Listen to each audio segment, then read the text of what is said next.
移民署接到检举，讲宜兰有一间餐厅聘用这签证过期的外国人，调查了后，所发现讲这是一个大型的非法中人集团，甲一寡签证过期的泰国人扣押来，佮甲因的找因去违法做工，而且因住的所在交税金尔，一间就要住40个外人。目前移民署甲这3个中人含超过60名的非法移工，拢带回去调查。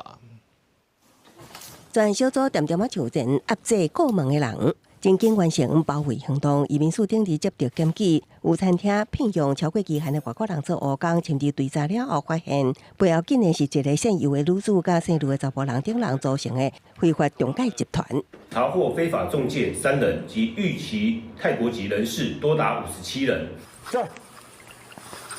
宿舍用布帘甲茶棚隔间，移工客伫无冷气的空间，只会当困伫涂骹，环境歹像一中营。移民署将人全部带回去，继续追查不法行为甲幕后国华中介集团。因为这个集团创超过期限停留的泰国人有900人，也利用关系求入境泰国人做务工，将事弄做餐厅营造等第2工，工作遍布宜兰甲大雷山地区。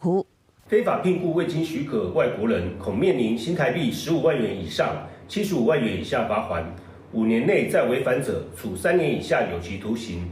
另意图盈利中介者，可处3年以下有期徒刑、拘役或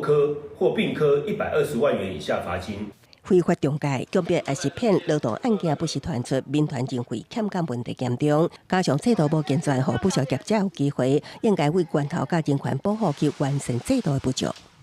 如果我们的移工政策更以符合人权的方式来设计，比如说一定程度的自由转换雇主，然后让相关的产业以合法的方式来引进劳工，保障这些劳工不会任意的被剥削。非法中介除了会影响咱国民众就业环境，也损害台湾国际形象。民团呼吁政府重视问题，社会改善，才会当避免移工剥削问题一再发生。公司新闻采访报道。